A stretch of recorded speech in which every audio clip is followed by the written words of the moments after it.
Buenas noches y bienvenidos a Las Cosas Como Son. Hemos invitado al ex defensor del pueblo, el señor Walter Gutiérrez, quien ha sido también decano del Colegio de Abogados de Lima, para poder utilizar de su competencia como abogado y su experiencia en el Estado, sobre todo cuando tuvo que velar por la correcta administración de los servicios públicos siendo defensor del pueblo. Y yo quisiera comenzar con un tema que es de actualidad inmediata, puesto que es una intervención que ha hecho el Ministerio de Justicia para objetar lo que se ha decidido en el Congreso a propósito de la extinción de dominio. Explíquenos en primer lugar, por favor, qué cosa es extinción de dominio, por qué ha dado lugar a tantas polémicas y cómo ve usted este procedimiento en el que estamos inmersos. Fernando, buenas noches. Buenas noches, Walter Gutiérrez. Bueno, en realidad yo parto del concepto de que tiene que existir alguna norma, como de hecho hay, referida a la extinción de dominio. Porque es un instrumento de lucha contra el crimen, contra la criminalidad organizada, y porque además hemos suscrito la Convención contra el combate contra la corrupción, contra el crimen. Sin embargo, tal como está diseñada y tal como se aplica la ley de extinción de dominio, yo diría que tiene aspectos inconstitucionales. ¿Por qué? No hay que olvidar que la propiedad no solamente está en el artículo 70 de la Constitución, está en el artículo 2, es decir, en el núcleo duro de la Constitución. Porque el constituyente ha interpretado que la propiedad es fundamental para el desarrollo de la iniciativa privada, para incluso el desarrollo de la personalidad. En fin, no lo voy a fatigar porque estoy seguro que usted... Teoría del derecho sí, y conceptos fundamentales. Sí, pero entonces, este derecho es un derecho que tiene que protegerse. Y tal como está diseñada y aplicada, decía, la ley de extinción de dominio, en primer lugar, extingue el dominio por una modalidad que no es una modalidad, digamos, que estaría dentro del marco de la Constitución, porque se extingue el dominio por muerte, por ejemplo. Sí. ¿No? Se extingue el dominio por expropiación, sí, ¿no? Previo pago de justiprecio. Pero aquí usted extingue el dominio porque hace una abstracción del dominio, aplicando de lo cual se discute mucho, que existiera derecho sin propietario, propiedad sin titular, o que existiera lo que los romanos hablaban de res nullius, es decir, una propiedad que no tenga un titular.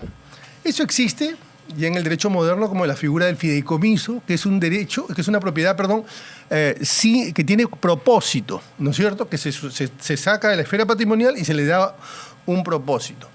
Pero acá se le sustrae de su esfera patrimonial no solo aquellos que eventualmente pudieran haber generado ese patrimonio o esa propiedad, sino aquellas personas que por alguna circunstancia ellos y su propiedad pudieran estar vinculados a un acto delictivo que ellos no han cometido. Es decir, por ejemplo, un narcotraficante o un lavador de dinero, un extorsionador, compra una casa, compra un auto, vende luego la casa o alquila la casa o vende o alquila el auto a un tercero. Y esa propiedad adquirida por un tercero, ya no del narco que la compró con el dinero de su actividad criminal, termina siendo penalizado, aunque no sepa quién se la vendió. Correcto. A ver, yo ni siquiera me refería a eso, porque eso es, digamos, el adquiriente de buena fe. Es decir, aquel que no sabe que esa propiedad tiene un origen ilícito, o no tendría cómo saberlo. Yo me refiero, por ejemplo, a usted. Usted alquila su casa de buena fe. Y en esa locación se cometen delitos. Y eventualmente usted pudiera perder esa propiedad. Pero usted es completamente extraño, ajeno a esa actividad delictiva. Entonces, la propiedad tiene que protegerse. Y no se ha protegido adecuadamente. Porque además se extingue la propiedad y si finalmente la persona es declarada inocente, usted tiene luego que ver cómo recupera la propiedad, si es que puede recuperarla. ¿Cuál es la salida, Fernando? Yo diría que hay que buscar, en el derecho penal existe el decomiso, pero hay otras figuras para compaginar este rechazo del Ministerio Público, del Poder Judicial y ahora del Ejecutivo, hay figuras como, por ejemplo, la que mencioné hace un momento, modelar mejor la norma, establecer una especie de fideicomiso, ¿no?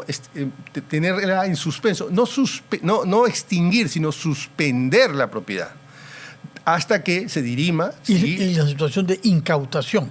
Claro, o sea, poner en una especie de interinaje la propiedad para que luego de ver si en efecto tiene un origen ilícito esa propiedad o esa persona está vinculada con los actos delictivos, ver si finalmente esa propiedad se va a extinguir y va a servir para resarcir los daños que se pudieran haber generado.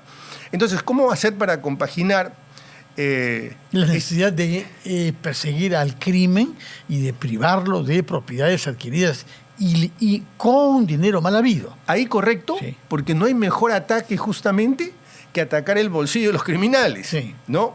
De sustraerlos de ese patrimonio. Pero al mismo tiempo, ¿cómo protegemos a las personas, a los adquirentes de buena fe, a las personas que tangencialmente tuvieron vínculos con un acto de los cuales no son actores directos, ¿no? Sino son simplemente circunstanciales? En suma, yo creo que ahora se da una oportunidad porque el Ejecutivo ha cuestionado la norma a través de un comunicado. Bueno, podría observar la norma y podría plantear rápidamente algunas modificaciones, ¿no? Esto creo que es lo que debería hacerse. ¿Para qué? Para poder actuar en consonancia con lo que han señalado en ese comunicado que acaban de sacar, que no podemos ahora cuestionar la propia convención, que esto de alguna manera nos afectaría en nuestra intención de adherirnos a la OCDE, pero sobre todo ponerlo dentro de un marco constitucional, como le digo, porque, repito, afecta, creo, el derecho de propiedad tal como se está implementando y además también, de algún modo, afecta la presunción de inocencia. Porque ya sin que usted sea culpable, ¿no? Igual le voy a extinguir el dominio. ¿En qué procedimiento, en virtud de qué procedimiento es que se puede proceder a extinguir el dominio de alguien detenido y acusado por crímenes? Para empezar, usted ni siquiera se va a enterar. Porque recuerde que ese es un proceso semiclandestino. Civil y no penal. Es un proceso donde tiene un abogado especial. Pero en la primera etapa no.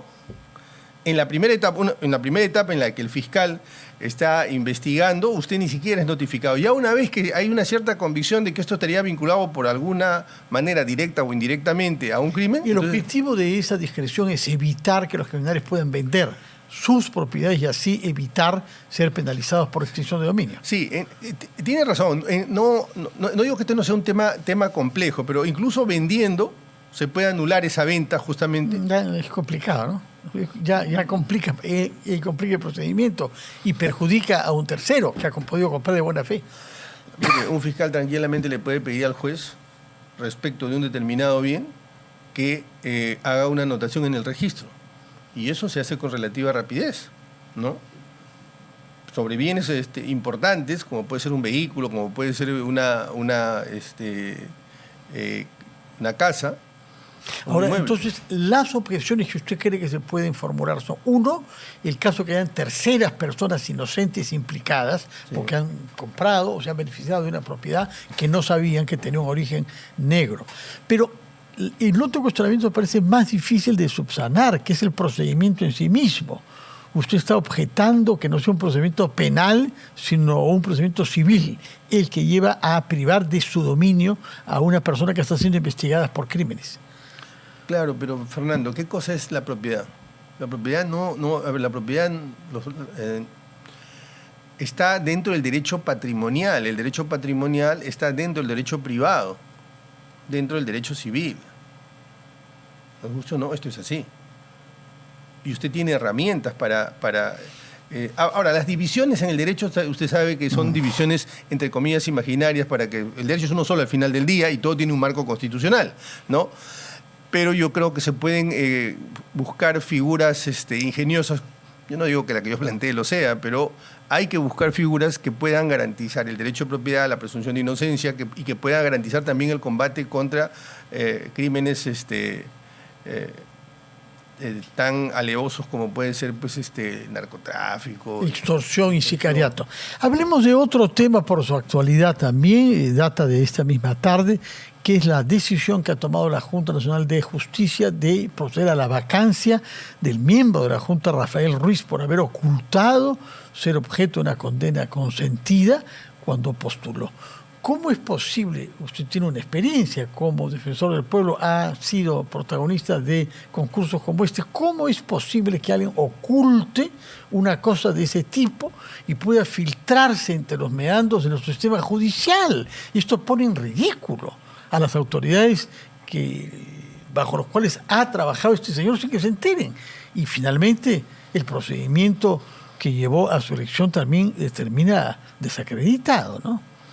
Mire, Fernando, yo recuerdo que este tema lo hemos abordado aquí en RPP porque algo no exactamente igual, por un par de estadios antes incluso de llegar a la parte final del proceso de selección de miembros de la Junta Nacional de Justicia, algo parecido nos sucedió. ¿Por qué sucedió? Porque en el Perú tenemos un Estado que no construye información, que no tiene información, data, y que si construye, esa información está desarticulada, son islas, son archipiélagos de información, no hay una interconexión, ¿no? Interoperabilidad de la información. A nosotros nos llegaba información fragmentada y tardía. Por fortuna nos llegó en la última hora la información de un candidato. Cuando hubo el concurso, cuando usted era defensor del pueblo y ese título presidente de la comisión que debía elegir a los miembros de la Junta. Correcto. Y ahí nosotros nos dimos cuenta justamente de la falta de información estructurada, es decir, articulada entre todas las entes del Estado, y además actualizada y que nos llegue oportunamente porque, como le digo, nos llegó en la hora nona. Pero ¿cómo puede alguien ocultar que es objeto de una condena? Ese es el segundo tema. O sea, primero le estaba hablando de, digamos, la falta de información. Ahí hay dos problemas. Primero, yo diría que si él ha declarado, hay una declaración jurada que usted tiene que hacer, él ha declarado que no tiene condena. Yo no soy penalista, pero diría que ahí sospechosamente hay un tema penal, hay un tema de falsedad. Usted ha ocultado que usted tiene una condena. Y se ha hecho elegir a un puesto en virtud del cual uno elige o sanciona a los jueces y a los fiscales, y la persona que se hizo ha obtenido ese puesto mintiendo. Y que además va a elegir jueces, fiscales, que van a administrar justicia o van a garantizar el principio de legalidad. Es un tema muy grave y yo creo que la sanción tiene que ser ejemplar. Mire, en otros ámbitos legales, un quebrado no puede formar parte, no puede crear un banco, no puede formar parte del directorio de un banco. O sea, ¿cómo un condenado puede llegar a la máxima instancia del órgano de control de la administración de justicia? Y esto se debe, es chocante, primero, ¿no? Por un lado, porque no hay información, y segundo, porque aquí hay una actitud, yo diría, no solamente contraria a la ética, sino yo creo que transita la comisión de un delito, ¿no? De acuerdo. Pasemos a otro tema que tiene que ver con un derecho fundamental también protegido por la Constitución, que es el derecho a la información, a la expresión y a la prensa. Uh-huh. Nos hemos salvado de la imposición de una franja publicitaria estatal de 40 minutos en todos los órganos. Ha sido retirado por el Ministerio de Justicia, pero en el Congreso ha habido una iniciativa para precisar los términos en que alguien puede rectificar una mala información dada sobre él por medios de comunicación. A las 24 horas, durante 3 días seguidos, y agravando las penas si hay penas de cárcel, si hay difamación o calumnia. Explíqueme su punto de vista sobre eso, y además el contexto internacional juega contra esta tendencia en el Perú, ¿no? Esa es una norma clara, abierta, alevosamente inconstitucional. Yo lo he dicho en más de una ocasión. En primer lugar, porque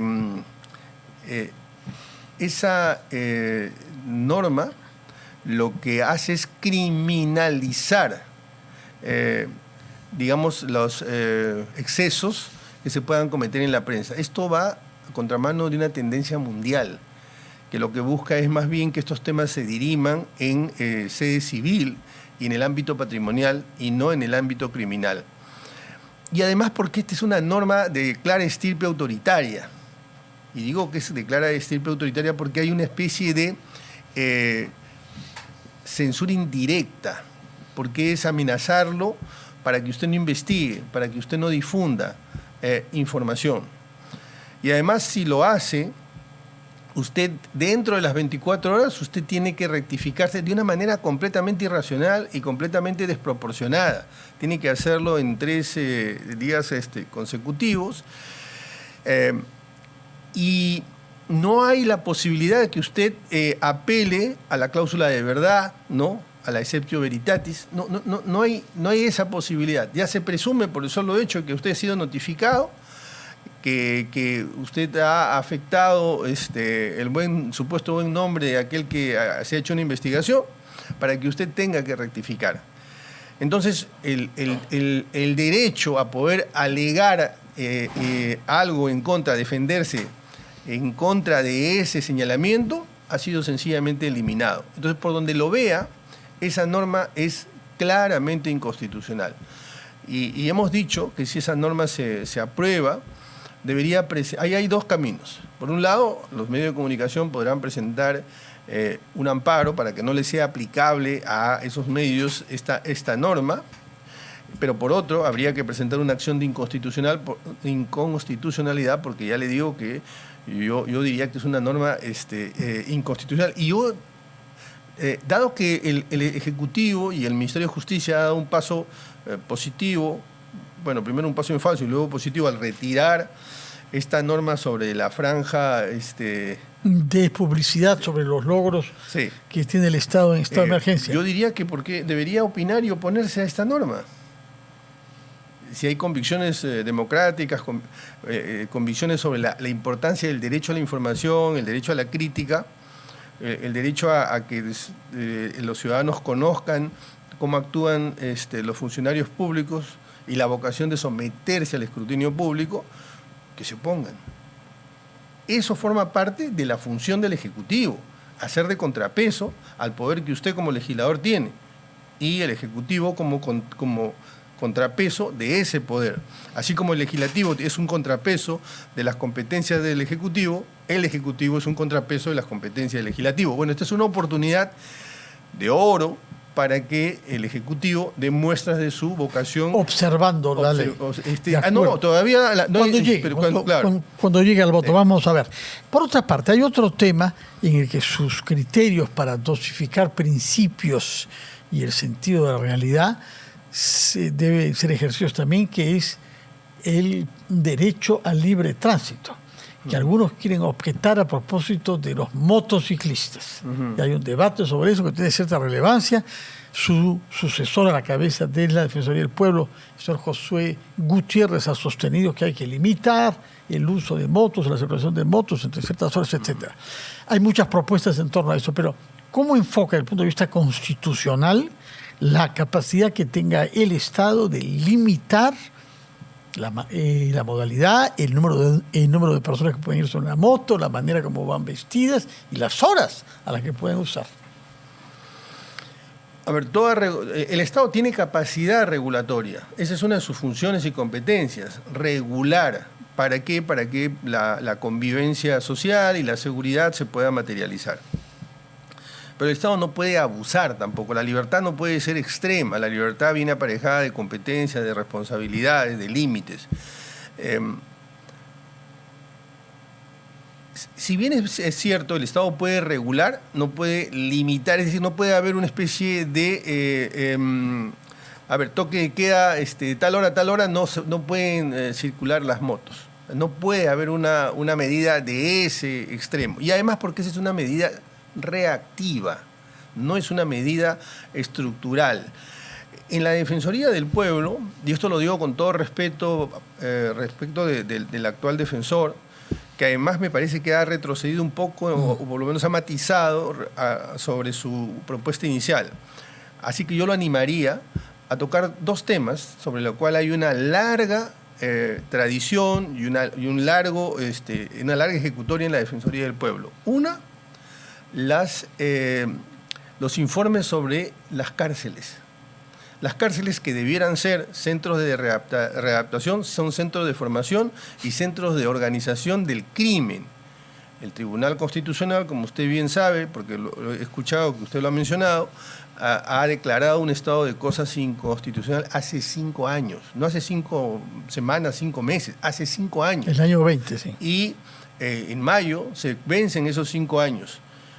Este gobierno tiene más de 2 años y no ha tomado noticia de esto para cambiar esta realidad. Esto debería formar parte de un plan del combate contra la inseguridad ciudadana.